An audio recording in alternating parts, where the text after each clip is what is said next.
Muchísimas gracias a los organizadores por la invitación y darme la oportunidad de participar en este curso, que es una auténtica referencia, con 18 años ya de trayectoria y estar en un aula con esta fantástica atmósfera, ¿no?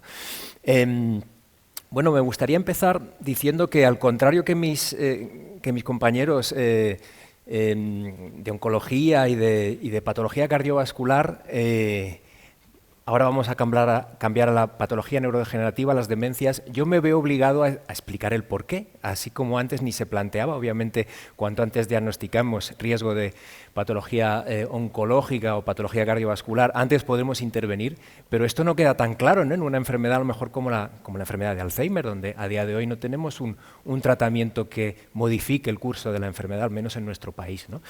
Entonces, la primera parte de la charla la voy a dedicar a intentar explicarles o argumentarles por qué yo pienso que esto es el futuro en nuestra disciplina también.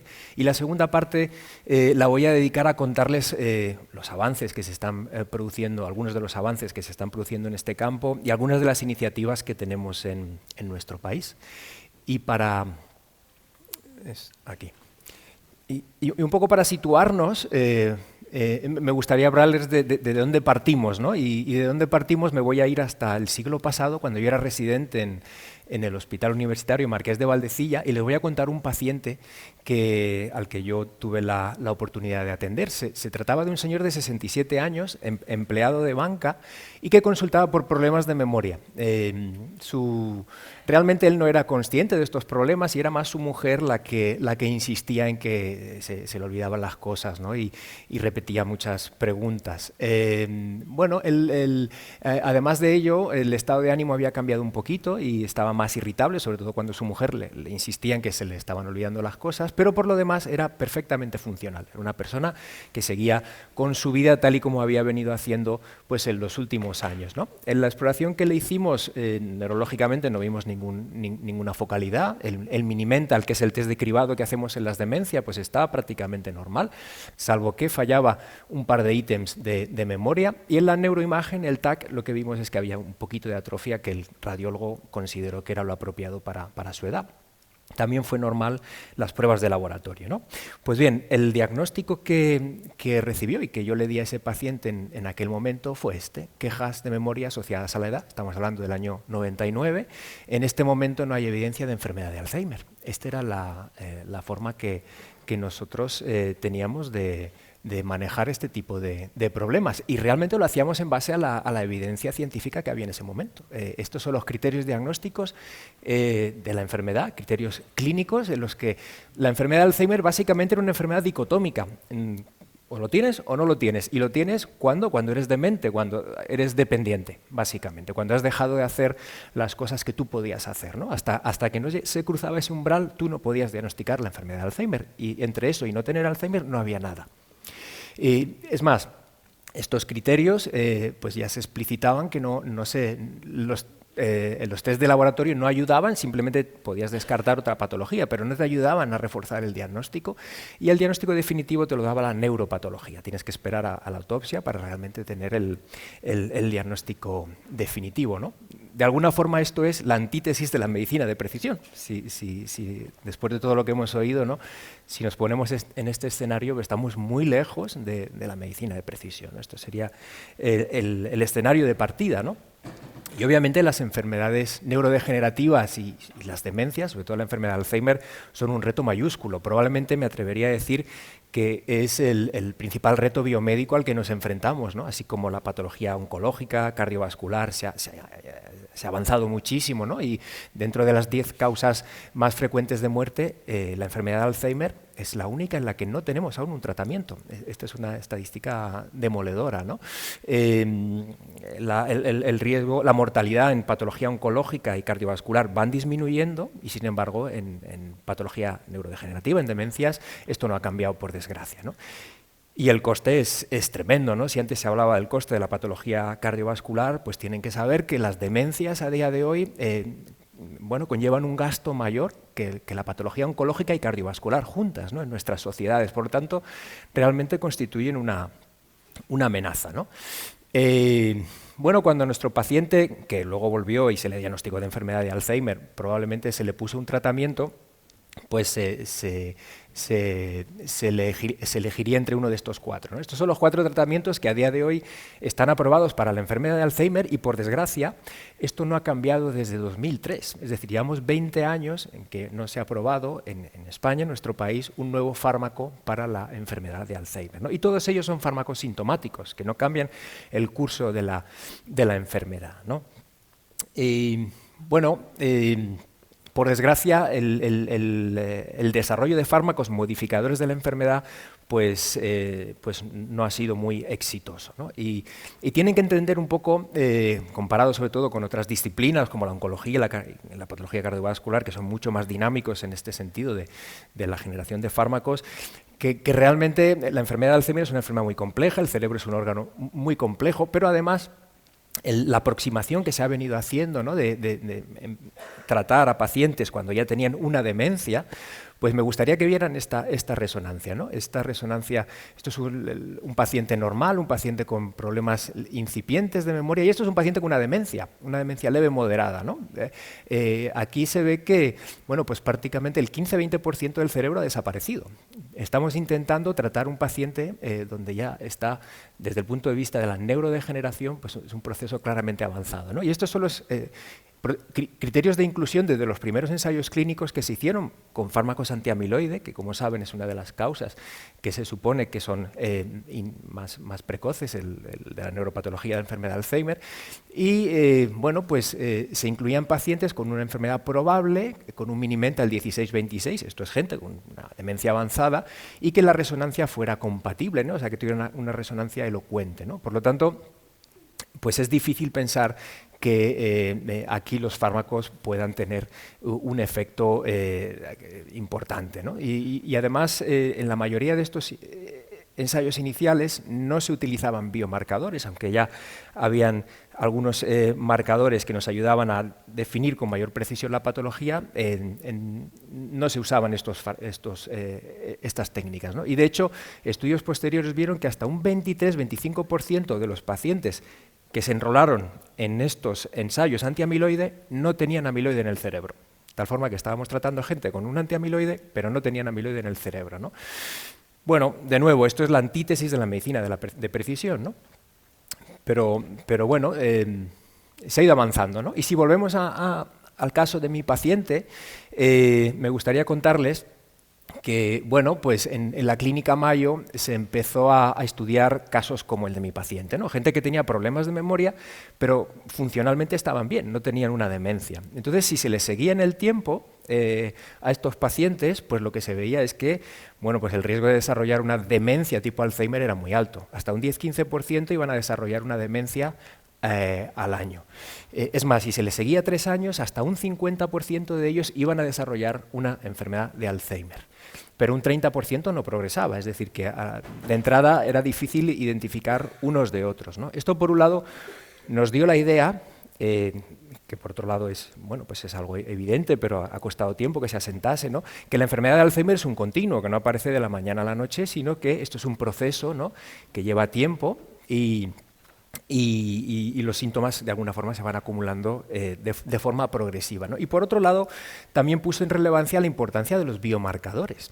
Necesitamos herramientas clínicas para el poder diferenciar estas personas que tienen problemas incipientes y que van a desarrollar una enfermedad de Alzheimer respecto a otros que a lo mejor tienen otra patología que no les va a llevar a este proceso de demencia, ¿no? Por suerte, el campo de los biomarcadores se ha desarrollado muchísimo en la enfermedad de Alzheimer. Desde ya los años finales de los 90 y principios de este siglo, conocemos que el líquido cefalorraquídeo de los pacientes con Alzheimer tiene una huella que es muy sensible y específica de la enfermedad de Alzheimer. El descenso de la proteína beta-amiloide, que como he dicho antes, se acumula en el cerebro de los pacientes, y el aumento de la proteína tau, es realmente un test que sigue siendo a día de hoy el gold estándar en el diagnóstico y la predicción de riesgo de estos pacientes, ¿no? Estos test han tenido los problemas de la estandarización en el laboratorio, pero desde hace unos años, unos 4 años, con las nuevas técnicas semiautomáticas, la realidad es que estas técnicas están cada vez más disponibles en los laboratorios de nuestros hospitales, ¿no? Además, como les he dicho, nos ayudan a predecir, no solo a diagnosticar los casos, sino que en gente que tiene esta fase prodrómica de deterioro cognitivo leve, puede saber quién está en riesgo, en mayor riesgo de desarrollar una demencia, ¿no? Con una sensibilidad y especificidad muy alta. Aparte del líquido cefalorraquídeo, que obviamente pues, este análisis requiere una punción lumbar, lo cual pues, de alguna forma limita la aplicación, sobre todo a gran escala, de esta tecnología, pues desde hace unos años contamos también con la imagen molecular. Los estudios de PET nos permiten a día de hoy, antes necesitábamos la autopsia para ver el amiloide. Hoy en día, gracias al PET y trazadores de amiloide, podemos ver las placas de amiloide en el cerebro. Podemos incluso ver el depósito de proteína tau, que es la otra proteína que se acumula en la enfermedad de Alzheimer, con marcadores de tau que están ya disponibles en Estados Unidos, aún no están en Europa, pero es previsible que esto llegue pronto a la clínica, ¿no? De tal forma que, como les digo, cada vez este continuo de la enfermedad hemos podido definirlo mejor gracias a los biomarcadores, y la demencia no empieza cuando uno ya no es capaz de atarse los zapatos, sino que hay un proceso biológico que lleva mucho tiempo y que podemos ir identificando en base a estos biomarcadores. De hecho, la tendencia actual en el campo es que la definición de la enfermedad de Alzheimer sea estrictamente biológica. Ya nos olvidamos de la dependencia, pero ni siquiera eso, nos olvidamos hasta de la clínica. O sea, ya no es necesario ni siquiera, según estos criterios, esta propuesta de criterios de hace unos años de investigación, que de alguna forma lo que hace es hacer independiente el proceso biológico de los síntomas clínicos, ¿no? Igual que una persona con marcadores tumorales y una imagen positiva se le puede diagnosticar de un cáncer, aunque no tenga ningún tipo de síntomas, pues eso sería homologar la enfermedad de Alzheimer con otras enfermedades, ¿no? Esta es un poco la idea, de tal forma que si tú tienes por biomarcadores amiloide y tau positiva, ¿no? Según este eje que se llama ATN, que es amiloide, tau y neurodegeneración, tenemos biomarcadores para todo esto, pues si tú tienes esta conjunción de amiloide y tau, tú tienes una enfermedad de Alzheimer, definida biológicamente. Si además tienes clínica, pues tendrás un síndrome concreto, ¿no? Bueno, esto que parece como obvio, pues ha costado en la enfermedad de Alzheimer y en las demencias llegar hasta este punto, ¿no? Y esta propuesta es pues, de 2018. Bueno, de tal forma que sabemos que es un continuo y sabemos que podemos saber en qué punto estamos gracias a los biomarcadores, pero además lo que sabemos es que la patología se acumula hasta un par de décadas antes de que empiezan los síntomas, ¿no? Esto lo hemos sabido gracias a los estudios de portadores de mutaciones familiares de la enfermedad de Alzheimer, que nos permiten predecir cuál va a ser la edad de inicio de los síntomas y entonces podemos ver cuándo empiezan a presentar los biomarcadores, y con estudios epidemiológicos también que lo que hacen es comparar la curva de cuándo aparecen los síntomas de la enfermedad de Alzheimer y cuándo aparecen la presencia de los biomarcadores. Lo que vemos también es que de forma similar hay un gap de unos 20 años aproximadamente. Desde que empiezan los primeros marcadores a acumularse, fundamentalmente depósito de beta-amiloide, hasta que tenemos los síntomas, hay 20 años. Parte positiva, pues que tenemos una amplia ventana terapéutica. O sea, tenemos hasta 20 años para localizar estas personas en riesgo y poder hacer algo con ellos, ¿no? Antes se hablaba de bueno, que hasta el 80% del riesgo cardiovascular es prevenible, ¿no? En las demencias no es tanto, pero se sabe que hasta un 40% es prevenible, ¿no? Hay muchísimo por hacer y necesitamos identificar estas personas en riesgo lo antes posible. Bueno, ¿por qué? Porque realmente la prevención secundaria, es decir, como hemos visto, con una ventana terapéutica de 20 años desde que se acumula la enfermedad hasta los síntomas, es tan grande, pues tenemos ahí una oportunidad para hacer prevención secundaria. Podemos identificar individuos ya con patología, pero no con síntomas, ¿no? De hecho, esto es una de las tendencias fundamentales. ¿Y tiene sentido la enfermedad de Alzheimer? Pues tiene mucho sentido, porque hay estudios que dicen que si conseguimos retrasar el inicio de la demencia, no estamos hablando de curar la demencia, pero retrasar esas personas que tienen la patología, si lo retrasamos durante 5 años, la prevalencia de la enfermedad se podría reducir a la mitad. Y estamos hablando de que hoy día hay 50 millones de personas con demencia en el mundo. O sea, es un problema brutal. O sea, una reducción así de la prevalencia pues tendría un impacto monumental, ¿no? Con todo lo que podemos hacer en prevención secundaria, ¿no? Bueno, esto es un artículo que yo publiqué en el Diario Médico hace unos meses, en el que yo decía que se estaban dando los ingredientes para que en algún momento esto de la medicina de precisión pudiera empezar a ser una realidad en nuestro campo, ¿no? Pero para esto falta un ingrediente que es esencial, que son los tratamientos. Obviamente, si no tenemos, como era el caso de la oncología, la patología cardiovascular, tratamientos efectivos que cambien el curso de la enfermedad, no tiene mucho sentido plantearse campañas de screening ni todo esto, ¿no? Bueno, justo a la semana siguiente salieron los resultados de este fármaco, resultados de un ensayo clínico, un fármaco llamado lecanemab, que es un fármaco antiamiloide, que por primera vez en 20 años, les decía que la última aprobación fue en 2003, la memantina, desde entonces no ha habido ningún fármaco que tenga un ensayo clínico con un resultado positivo realmente para la enfermedad de Alzheimer, y por primera vez sale este fármaco que los resultados principales es que retrasan el deterioro cognitivo un 27%.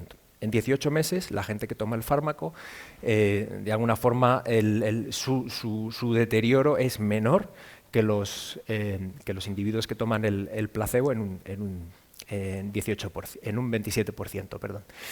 Este fármaco acaba de ser aprobado por la FDA hace unas semanas. Ya saben que el aducanumab, que fue un fármaco que también similar se aprobó, pero luego dejó de comercializarse, aunque no tenía estos resultados, eran mucho más controvertidos. Los resultados son mucho más robustos. Y bueno, aquí el tema fundamental es el efecto, ¿no? Si realmente retrasar, un 27%, no sé qué estoy... Ahora, un 27% del deterioro cognitivo en 18 meses es un efecto relevante clínicamente, ¿no? Esto es algo que tenemos que ver, pero de todas formas, probablemente el efecto va a ser modesto en la clínica, pero yo creo que es un paso muy importante por todo lo que hemos dicho y por lo que supone un inicio, ¿no? Tengan en cuenta que seguimos en estos ensayos enrolando a gente ya con una demencia. O sea, recuerden la resonancia que les mostré al inicio, ¿no? Realmente en estadios avanzados ya. Probablemente si somos capaces de irnos mucho antes a poner en marcha estas intervenciones, probablemente el efecto pueda ser mucho mayor, ¿no? Y además hay que tener en cuenta otro factor, que es la heterogeneidad de un paciente con demencia, la heterogeneidad de su cerebro. La copatología en nuestros pacientes es prácticamente la norma. Esto es una gráfica de nuestro banco de cerebros de la Fundación 100, que lidera el doctor Rábano, y cada barrita que ven aquí es un tipo de patología que vemos en el cerebro. Esto que ven en azul, estos son los 167 cerebros que tenemos en nuestro banco de cerebros, son todo personas con demencia. Cada barrita en azul significa la patología Alzheimer. Pero los otros colores son otro tipo de patología. Está la patología cardiovascular, cerebrovascular, perdón, la patología cuerpos de Levy, que es lo que se ve en el Parkinson, la patología TDP-43, que es lo que vemos en otro tipo de demencias, otro tipo de taupatías. Es decir, lo que vemos en el cerebro es una multitud de lesiones, ¿no? Que probablemente, aunque quitemos el amiloide, no va a ser suficiente si no somos capaces de dirigir nuestras estrategias terapéuticas hacia otros estos factores, ¿no? De tal forma que, y esto es muy importante, vamos a necesitar probablemente diversificar las dianas farmacológicas en la enfermedad de Alzheimer. Probablemente el dirigirnos solamente al amiloide no va a ser suficiente. Yo creo que es un paso que es necesario, que es importante, pero probablemente no vaya a ser suficiente. Y de hecho las tendencias ahora mismo en el desarrollo, en los pipelines de desarrollo de fármacos, van en esta dirección, ¿no? En el 2021, por ejemplo, de los 120 agentes que se están probando para cambiar el curso de la enfermedad, pues lo que se ha visto es que ya la mayoría no son fármacos antiamiloides, sino que hay otras dianas terapéuticas que están siendo exploradas, ¿no? Y esto realmente va a ser muy importante y va a ser el motor para que desarrollemos estos programas de medicina de precisión, ¿no? Cuando tengamos estrategias terapéuticas que sean realmente eficaces, ¿no? De tal forma que yo pienso que los investigadores clínicos tenemos que pensar ya en el escenario de que estos fármacos van a llegar. Los fármacos antiamiloides están aquí, van a llegar y vamos a tener que aplicarlos de una forma racional y de una forma pues lo más eficiente posible en nuestro entorno, ¿no? Entonces tendremos que organizarnos y el supuesto que yo les comentaba al inicio de cómo evaluar a un paciente, pues esto ya es historia. De tal forma que vamos a tener que ser mucho más precisos y hacer un diagnóstico mucho más precoz. Incluso, y esto pues en algún momento vamos a hacerlo, incluso en la fase preclínica, cuando el paciente aún no tiene síntomas, como les decía, pero ya tiene la patología en su cerebro, ¿no? Igual que pues, cuando tenemos el colesterol alto o tenemos una densidad en la mamografía que es sospechosa, pues vamos a aumentar la vigilancia, ¿no? Esto en algún momento llegará. Incluso, pero para esto necesitamos biomarcadores. Antes le he mostrado pues, el líquido cefalorraquídeo, el PET. Estos son marcadores que son muy precisos, pero no son escalables. No los podemos hacer en atención primaria, no podemos hacer punciones lumbares a diestro y siniestro, hacer una prueba como un PET, que es muy cara y que requiere tecnología, en todos los pueblos de España, ¿no? Por lo tanto, necesitamos avanzar en nuevos marcadores, ¿no? Y esto es lo que yo les quiero contar en la segunda parte de mi charla, ¿no? ¿Qué estamos haciendo en este sentido?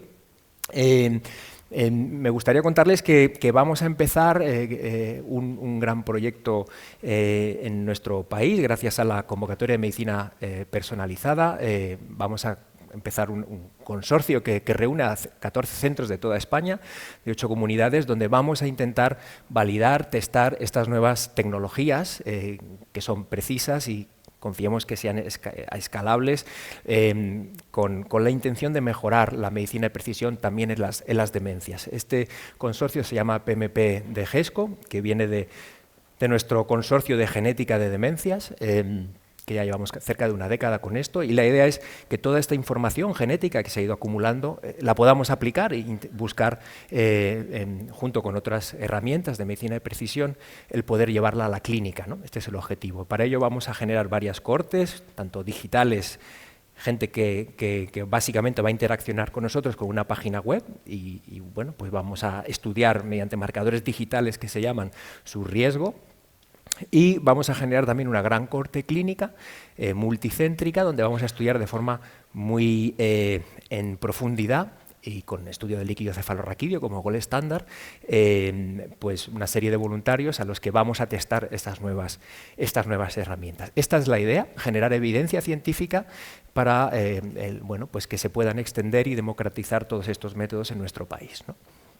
Y los tres pilares de nuestro consorcio, las tres herramientas de medicina de precisión que queremos testar son, por supuesto, la genética, pero también un tema muy importante ahora mismo en las demencias, que son los marcadores en sangre. Hoy en día vamos a poder testar ese riesgo de demencia con un análisis de sangre en vez de hacer una punción lumbar. Y otro tema muy importante, y hablaré un poquito de ello, son los marcadores digitales, para explicarles un poco en qué consiste este concepto. Rápidamente, la genética, bueno, lo bueno de las dos charlas anteriores es que ya se ha introducido un poco el tema, ¿no? Este es uno de los últimos GWAS que se han hecho para la enfermedad de Alzheimer. Aquí ven ApoE, que es el principal factor de riesgo de Alzheimer, el Alzheimer esporádico, ¿no? Y además una multitud de genes, ¿no? de SNPs que se han ido asociando a la enfermedad y que nos han ayudado a ver cuáles son realmente las causas de esta enfermedad, ¿no? Y cómo bueno, factores como por ejemplo la inflamación, que lo desconocíamos totalmente, juega un papel clave en el desarrollo de los procesos neurodegenerativos, como la enfermedad de Alzheimer, ¿no? Estas son rutas metabólicas que de alguna forma están representadas en estos GWAS y donde vemos genes que pensamos que que están asociados a la enfermedad participan de estas distintas rutas, ¿no? Esto, una consecuencia directa, y que ya les anticipé antes, es que nos ha ayudado a diversificar las dianas terapéuticas. Hoy en día ya no nos centramos solo en amiloide o en tau, que es lo que veíamos en la neuropatología, sino en muchas otras dianas, ¿no? Como por ejemplo la inflamación, como les he dicho antes. Y ya hay ensayos clínicos en marcha basados en dianas de genes que se han descrito en los GWAS, ¿no? Como TREM2 y sortilina, por ejemplo. Pero también, obviamente, nosotros como clínicos pues estábamos muy interesados en utilizar esto en el diagnóstico, ver si esto nos puede ayudar, ¿no? Este es un estudio que hicimos cuando yo estaba en Valdecilla, hace ya pues esto fue hace casi 10 años, ¿no? que era en la prehistoria de los GWAS en la enfermedad de Alzheimer. Teníamos muy poquita información en aquel momento y esto es un intento de generar un Genetic Risk Score, un Polygenic Risk Score, con muy poquitos variantes, y ya veíamos cómo estos son pacientes con deterioro cognitivo leve, y ya veíamos que aquellos individuos que tenían un Genetic Risk Score en el tertil de riesgo avanzaban mucho más rápidamente hacia la demencia que los pacientes que tenían Genetic Risk Score más favorables, ¿no? Pero obviamente esto era algo muy primitivo, con muy poquitos genes, con muy poquitos SNPs, y como les digo antes, este tipo de investigación en nuestro país ha avanzado muchísimo desde hace una década, y con la ayuda del doctor Carracedo, que ha sido nuestro apoyo constante, hicimos un consorcio intentando aunar fuerzas en los grupos que hacíamos investigación genética en Alzheimer, justo por lo que decía el doctor Marrugat, que no hay representación de las poblaciones mediterráneas en estos GWAS. Entonces pensamos que era importante hacer un GWAS con nuestra población para ver qué variantes de riesgo eran relevantes en nuestro entorno. El consorcio creció y de hecho, pues hace poquito, el año pasado, publicamos un GWAS fundamentalmente basado en nuestra muestra, 24.000 muestras españolas, lo cual supone uno de los GWAS más relevantes que se ha hecho en patología crónica en España, pero además se contaba con cerca de 500.000 muestras para la replicación de 226 instituciones en todo el mundo, más allá de las muestras españolas, ¿no? Y con este estudio hicimos un Polygenic Risk Score basado en las 39 variantes que encontrábamos en nuestro estudio, significativas, genome-wide significant, usando por tanto un modelo oligogénico de la enfermedad con esas 39 variantes. Las aplicamos en 12.500 individuos que teníamos seguimiento, y aquí vimos cómo nos permitía, comparado con este estudio primitivo que yo les enseñaba antes, una muchísima mayor precisión, por ejemplo, diferenciando en individuos que tienen el máximo riesgo genético previamente conocido, que es el APOE, los homocigotos para APOE4, dependiendo del Polygenic Risk Score, podíamos modular mucho mejor, aumentar la precisión en el pronóstico, ¿no? Hasta 5,5 años de diferencia era el ejemplo que poníamos entre individuos homocigotos E4 con un Polygenic Risk Score favorable versus uno desfavorable, ¿no? Bueno, este es un modelo, pero como se han comentado antes, hay otras formas de alguna forma destilar este riesgo genético, ¿no? Y otros grupos lo que se han dedicado es a modelos poligénicos, que puede tener sentido en la enfermedad de Alzheimer, como este grupo, que básicamente lo que hizo es coger todos los SNPs que son significativos a un nivel, como un p-value de 0,05, incluirlos todos en un modelo predictivo, ¿no? En este, por ejemplo, incluían cerca de 30.000 SNPs y ver cómo esto te predice la enfermedad. En este caso, este modelo lo predecía con una curva ROC de 0,85, pero lo cierto es que cuando tú intentas validar esto en estas poblaciones es más complejo, ¿no? Como se comentaba antes también, ¿no? Sí. Otra de las ventajas del Polygenic Risk Score es que nos permite diferenciar las rutas metabólicas. Podemos estructurar el Polygenic Risk Score según qué rutas metabólicas están siendo más afectadas, ¿no? De tal forma que en algún momento, como este estudio que yo les comentaba, se podría incluso plantear una prevención primaria personalizada, es decir, el identificar qué individuos tienen un mayor riesgo basal, genético, según este perfil genético de riesgo, para poder tomar medidas de una forma más específica en ellos. Y obviamente todo esto, este es un estudio de este año, ¿no? Está avanzando muchísimo porque el año pasado en este consorcio, en este gran GWAS que se hizo, se han duplicado el número de genes que conocemos sobre la enfermedad de Alzheimer, por lo tanto hay muchísimo campo ahora mismo para, de alguna forma, trabajar en el Polygeny Risk Score más favorable. Paso ya para acabar rápidamente con los otros marcadores que vamos a evaluar en nuestro consorcio. Por un lado, los marcadores de sangre, que es una pena no tener tiempo porque esto realmente es el tema más caliente que hay ahora mismo en la enfermedad de Alzheimer. Como les decía, antes necesitábamos una punción lumbar, necesitamos un PET. Hoy en día, con herramientas como esta, que es una nueva tecnología que nos permite ser mucho más preciso y que tenemos a día de hoy en la Fundación 100, vamos a ser capaces de detectar estas proteínas, estos marcadores de Alzheimer con un análisis de sangre, lo cual nos va a permitir escalar esta tecnología de una forma muy llamativa. Estas son curvas ROC de nuestro centro, que tenemos pues, un rendimiento diagnóstico fantástico, por encima del 90% para algunos de estos marcadores. Hay algunas cuestiones que aún tenemos que resolver en estos marcadores antes de llevarlos a la práctica clínica, y eso es lo que nos vamos a dedicar en este consorcio. Y bueno, fundamentalmente, básicamente tenemos que entender mejor qué combinación, qué marcadores vamos a necesitar en cada uno de las estrategias diagnósticas que vamos a poner en marcha, ¿no? Y acabo con un ejemplo de marcador digital para que se hagan una idea de esta tecnología que está suponiendo una revolución también en el diagnóstico de las demencias. Básicamente, con marcador digital lo que nos referimos es a una monitorización del estado de salud de forma telemática, que puede ser un reloj de estos, pulsera, que te miden los pasos, el sueño, o de realizar determinados test mediante un móvil o sensores que podamos poner en el domicilio, de tal forma que vamos a obtener una información que es longitudinal, vamos a comparar el individuo consigo mismo en el tiempo, y ecológica. Y bueno, les iba a contar un ejemplo de cómo el sueño medido con estas pulseras puede predecir la enfermedad de Alzheimer, y acabo con mi visión de hacia dónde puede ir el futuro de estas enfermedades, del manejo de estas enfermedades, y que coincide mucho con este editorial en British Medical Journal de David Pryor, que fue el anterior director del NHS inglés, que él dice que los sistemas de salud se están convirtiendo en sistemas de enfermedad, y que esto es inasumible con la patología crónica y lo caros que son los tratamientos, ¿no? Entonces, él insiste en que se debe enfatizar mucho más la prevención, y sobre todo utilizando las nuevas tecnologías, la genómica y sobre todo los marcadores digitales, las herramientas digitales y de inteligencia artificial. Y como todo esto, él lo ve como una vía para intentar bueno, pues salvar los sistemas de salud, básicamente centrarnos realmente en prevención, y no tanto en los cuidados, sino en la prevención, ¿no?